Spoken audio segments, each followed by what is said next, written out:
Imagine you're walking into your own home and your ancestors are there. But not as photos, not as paintings. It's straight up their faces, and they're preserved and waiting there, judging you the moment you walk into your own house.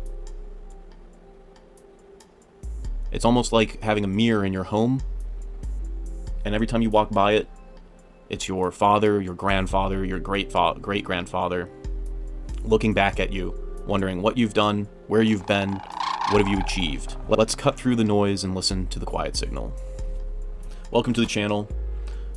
I appreciate you giving this video a chance. I'm a little bit new to this still, and I appreciate everyone that's come by to check out what we're about here at the Quiet Signal. If you're interested in history, ritual, power, and the things that shape how societies remember themselves, subscribe and stay to the end. Do all the YouTube stuff. In Republican Rome, elite families used lifelike ancestor masks as a political and ritual technology, making the dead appear present in order to discipline the living. This video is a setup. It's for a larger project, which we'll reveal later. But this is all for context. We're building a stepping stone to get somewhere else here. The Romans were unusually honest about how authority worked. They didn't hide it behind abstractions. They put faces on it. Understanding this ritual helps make sense of how Roman society functioned, and it will matter later for the channel. Stay tuned when we talk about what happens when power no longer has ancestors. I guess, yeah. If you stay with me for this video, you'll come away with three things. First, an understanding of an ancient ritual most people have never heard of. Secondly, a clear picture of how elite Roman households actually worked. And third, a framework you can use later, because this isn't a dead custom, it has descendants. And later on, again, on the channel, this will become relevant. Core term today is images Maiorum. Ancestral images. These were lifelike ancestral representations maintained by elite Roman families, kept in the home and activated in public ritual, especially funerals, to stage lineage, honor, and political legitimacy. Roman homes weren't private spaces in the modern sense. The atrium, the front room, was a semi-public.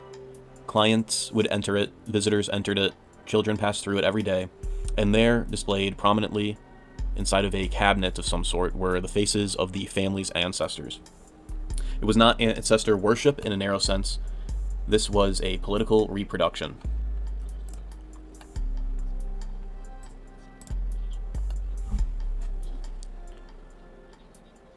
The faces that governed Rome, Roman wax ancestor masks. And again, I don't know what's wrong with me today, but it's imagines Maiorum. Imagines Maiorum as a technology of memory, power, and legitimacy. So, to understand these Roman wax ancestor masks, usually referred to as imagines Maiorum, you have to begin by stripping away two modern instincts that distort the subject almost immediately. The first instinct is to treat them as art objects, proto-portraits, curiosities, or early attempts at realism. And then the second is to treat them as morbid artifacts, just strictly being like death masks in a horror movie sense, or macabre keepsakes cast from corpses. Both of those instincts will cause you to miss what these objects actually were. They were not primarily aesthetic, and they were not primarily, funerary in a narrow sense. They were political instruments embedded in ritual. Again, very important. And again, building off of this, that's a key thing to remember, is that these were instruments that were used for ritual. They were housed in domestic space and periodically activated in public spectacle. They existed to make lineage visible and to make authority feel natural, and to train the living, especially the young, into a culture of honor, ambition, and continuity. What follows is not a single answer to what Roman ancestor masks were, but a careful reconstruction of how the system worked using the sources that we have, the scholarship that interprets them, and an honest accounting of what we do not know.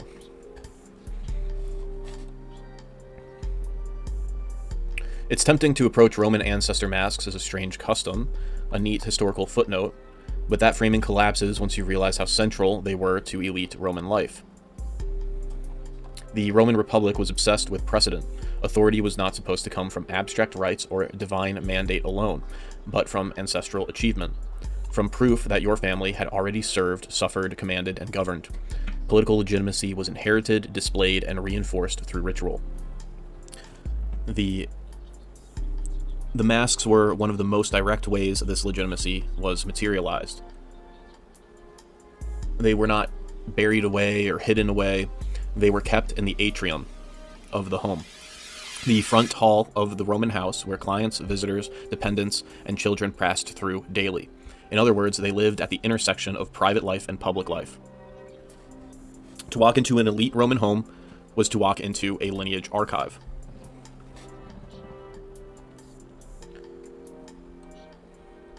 Modern people tend to imagine homes as private retreats. Roman elite houses were not that. The atrium was this semi-public space. Each morning, clients came to pay respects to the paterfamilias. Political alliances were reinforced, favors were exchanged, legal and social obligations performed. The house functioned as an extension of the forum. And in that space, often immediately visible, were these ancestral images. Scholarship consistently emphasizes that the atrium was not neutral architecture. It was a stage. The placement of ancestral representations in the cabinet, which I believe you call an armaria,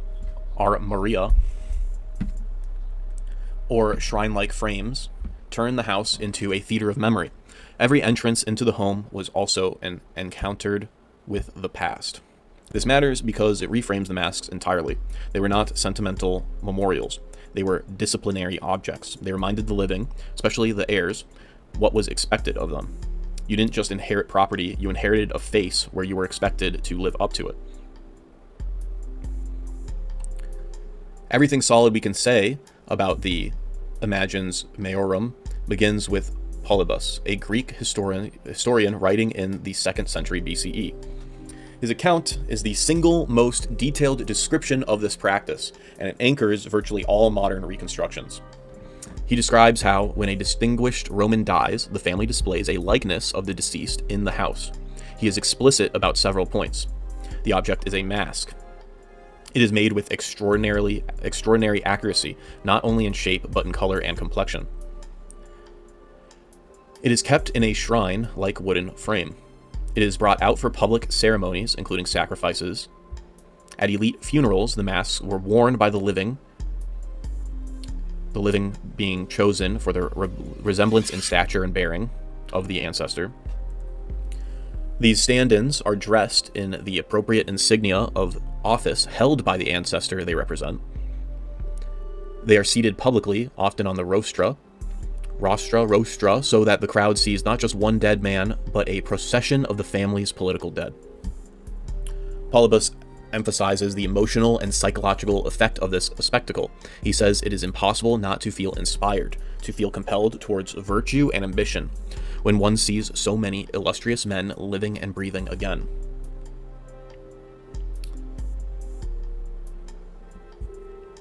This aspect strikes me and should be remembered for future reference. Again, I'm building up to something here with this. That the emotional and psychological effect pushes you, especially if you're an heir of these people, to feel compelled towards virtue and ambition. Literally looking at, your ancestors looking down at you during these public events. In a very, public and open display. Pushing you to aim higher, to ascend, and to look up and aspire to be great like your ancestors. It's a positive reaction, or a motivating one.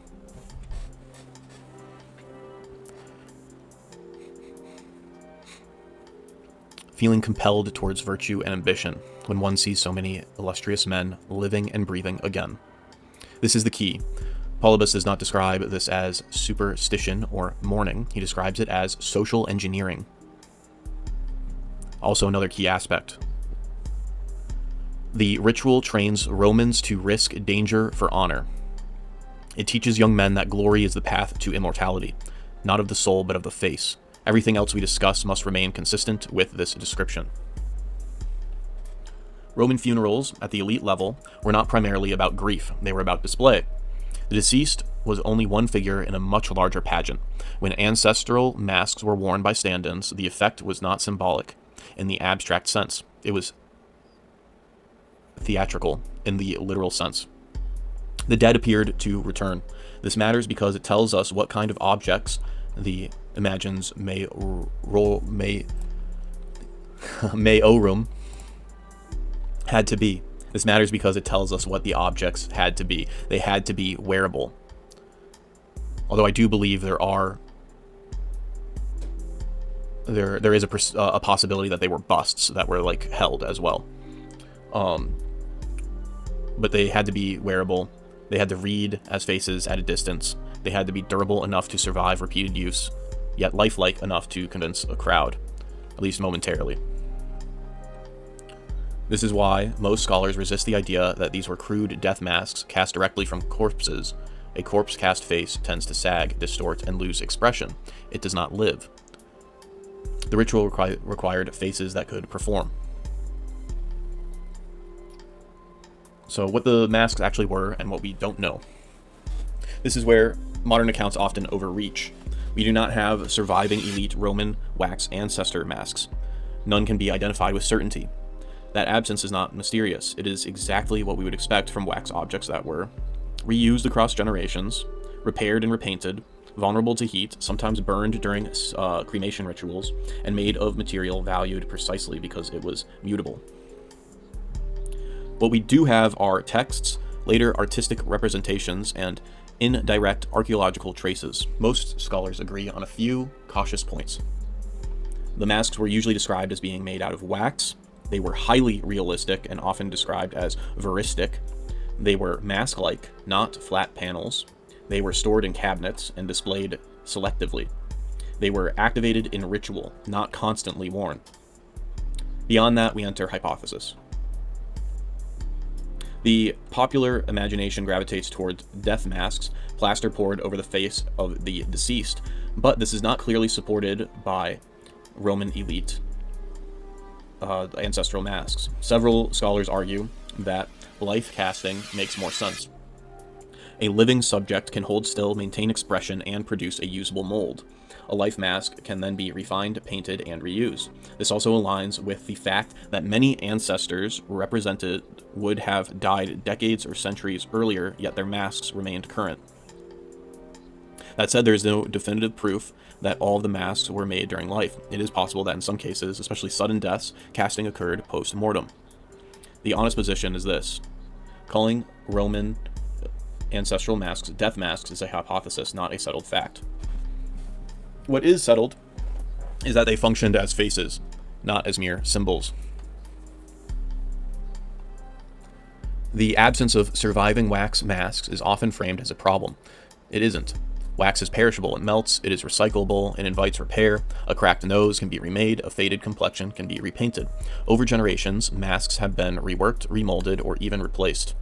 There is also the issue of fire. Elite Roman funerals often involved cremation. Polybius and later sources described wax images being consumed by flames in high-status rites. Julius Caesar's wax image, famously displayed above his body, showed the wounds of his assassination before being burned. In other words, the disappearance of these objects is consistent with their use, not evidence against it. Ironically, what does survive are non-elite plaster masks, often found in child burials. These were placed in graves and sealed away, not reused.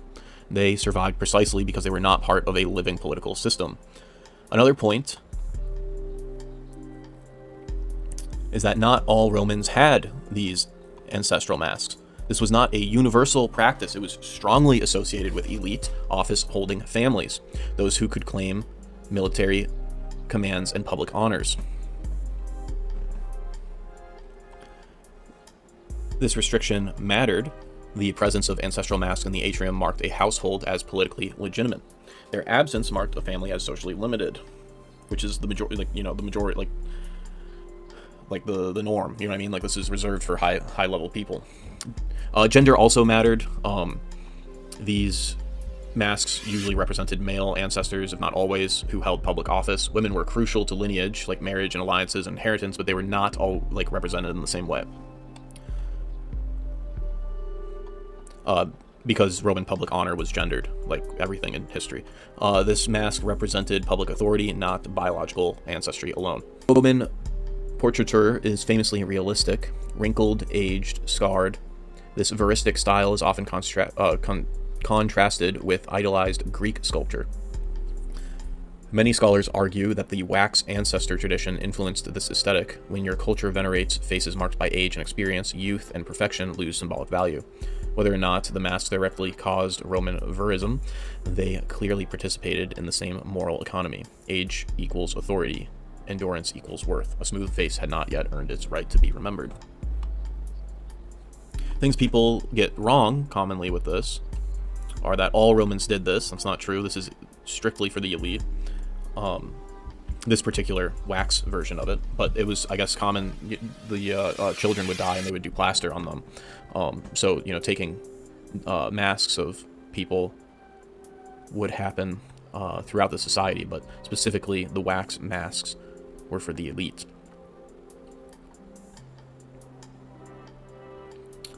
People will also say that this is ancestor worship, which I don't believe is correct. It's not in a narrow religious sense, at least.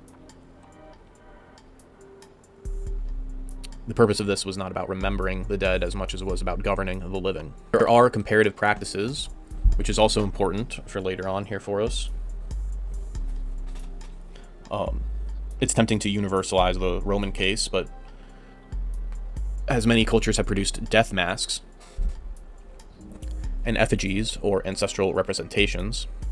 Bronze Age Greece produced gold burial masks. Roman Egypt produced Fayum mummy portraits. Medieval Europe produced funerary effigies, as well as death masks. West African cultures, such as Yoruba, developed ancestral masquerades.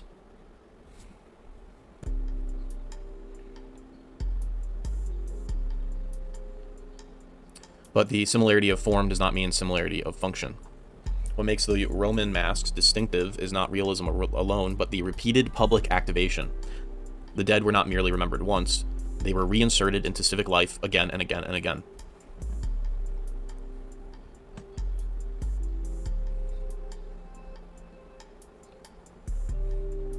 So the elite Romans maintained lifelike ancestral representations, usually described as wax, housed in the atrium of the family home. These objects were not passive memorials. They were displayed, carried, worn, and activated in ritual context, especially funerals and public ceremonies. Through these masks, the dead appeared to return. The family's political history became visible. The living were reminded what kind of lives were expected of them. This was not nostalgia, it was governance. Roman power was ancestral, it had faces, it had memory, it demanded continuity. So what matters is this: Roman elites didn't just remember their ancestors, they activated them. The dead authorized the living promised to live up to the dead, and the public was reminded over and over who the natural rulers were supposed to be. In simple terms, Roman elites made masks of their ancestors, they kept them in their homes, they brought them out for ritual, and they passed them down through generations. The faces of the past were used to shape the future. And here's the question I'll leave you with. If your ancestors' faces watched you every time you entered your home, would that make you more responsible or less free? Would it inspire you or make you feel restricted? That's what I have on our Roman ancestor wax masks.